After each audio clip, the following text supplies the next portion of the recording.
Immediately afterwards, the sword in the two hands was like a Chinese character, 8, swiping and flicking it, just passing Charlie. Tanglin Qingtian was so scared that his face was pale by this strange scene. At this time, he could only hope for the short blade of his toes. A strong wind blew, and his feet kicked in front of Charlie. Charlie's expression was indifferent, and he quickly attacked with one hand, and grabbed his ankle tightly. Tanglin Qingtian looked at the short blade of the toe, and was only a few strands away from Charlie, but Charlie's hand was too strong, and he was completely unable to enter even half a minute. At this time, Charlie sneered and said contemptuously, "Since you like to hurt people with short blades so much, then I will fulfill you and arrange a happy ending for your life." Tanglin Qingtian was frightened and collapsed, and he blurted out and pleaded, "No. Please." As soon as the voice fell, he felt a sudden pain in his ankle and knee. With a crisp click, Tanglin Qingtian saw his calf bend forward from the knee.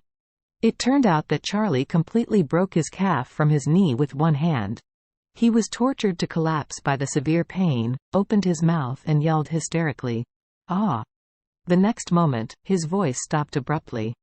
The short blade on the toe of his shoe had already pierced into his mouth at this time, and the bloody blade tip came out directly from the back of his neck. The moment Tanglin Qingtian pierced the sharp blade, he felt pain and numbness at the wound, and a sense of weakness spread from the wound to his whole body. The pain comes from the wound of a sharp blade. The sense of powerlessness originates from the poison on the blade. He was already unable to breathe, his face became more and more bruised, staring at Charlie with an expression of horror, and sobbing in his mouth. Charlie looked at him and asked with interest, "Did you follow me first? How did I do it?" Tanglin Qingtian nodded desperately. He didn't want to understand until he was on the verge of dying why Charlie had such a strong strength, why he could hide everything in front of him in an instant, and why he could make his two-handed sword deviate from the original trajectory. Charlie smiled slightly at this time and said, "Did you learn physics when you were a child? The transmission of sound depends on vibration. As long as you can control vibration, you can control any sound. No matter how sensitive your ears are, you won't feel it." Tanglin Qingtian's eyes were full of shock. Sound transmission depends on vibration. He knows this, but how can people control the vibration of sound? Immediately, he looked at Charlie with eager eyes, matching a sound in his mouth. Charlie smiled and asked, "Do you want to ask, how did I make your two swords deviate?" Tanglin Qingtian nodded uncontrollably. Charlie smiled indifferently. "This is the same principle as how I control the vibration, but this ability is a profound heritage, far from your ninjutsu, so you don't think too much. Go on the road." Tanglin Qingtian's expression was full of shock and regret. What is shocking is that this man actually has such an inheritance of heavenly skills. Regrettably, he has come to an end in this life, and it is impossible to learn such a heavenly skill. At this moment, Tanglin Qingtian's face had begun to turn black and purple, and his eyes were staring, almost shooting out of his eye sockets. And his whole person couldn't stop convulsing suddenly, and his whole person was shaking violently. The reason for this is also because he himself smeared cyanide on his short blade. This highly toxic substance killed him very quickly and in a tragic manner. This state continued for about 10 seconds, and Tanglin Qingtian lost his vitality and turned into a stiff corpse. Charlie didn't have any sympathy for the tragic death of Tanglin Qingtian. This man carried so many poisonous weapons with him. God knows how many people he killed with these weapons before. Now, it is best for him to let him eat the consequences. In other words, this is also his best destination. Otherwise, if the crime is in the hands of other enemies someday, you may not even be able to keep a whole body. At this moment, there was a short and slight vibration in Tanglin Qingtian's pocket. If it weren't for Charlie's extremely keen senses, it would be impossible to detect it.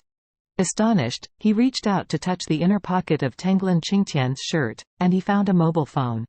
This mobile phone seems to have specially modified the vibration motor, which greatly shortens the period of vibration and greatly reduces the force of vibration. It is estimated that it is to prevent the mobile phone from revealing its whereabouts when it is hidden. At this time, a message was displayed on the screen of the phone. After Charlie unlocked the phone with Tenglin Qingtian's finger, he saw a text message with the title Tenglin. The text message contained only two numbers, 07. Charlie couldn't help frowning, scrolling up the text messages of the two and found that they were all communicating with 2 digits.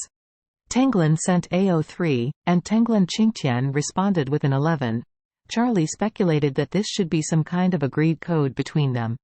Only they themselves know what the different numbers mean, so that they can realize basic communication encryption. Even if he has Tenglin Qingtian's mobile phone, there is no idea what the two are passing on. However, Charlie felt that the 07 sent by Tenglin should really mean to ask Tenglin Qingtian about his situation. Thinking of this, he gently bends the phone with both hands, and when the phone is powered off, he put the phone back into Tenglin Qingtian's pocket. Immediately afterwards, he took out his mobile phone and called Isik. As soon as the phone was connected, he ordered, "Old man, let your hands prepare a light refrigerated car, and then drive to the park on the outskirts of the river." Isik asked in surprise, "Master, what do you want to freeze the car for?" Charlie said lightly, "A big popsicle of personal flesh." When Isik heard this, he immediately became nervous, and blurted out, "Master, have you been attacked? Are you okay?" "Of course okay." Charlie said, "You quickly do as I told you to find a car first, and I will send you the address in a moment." "Okay, master."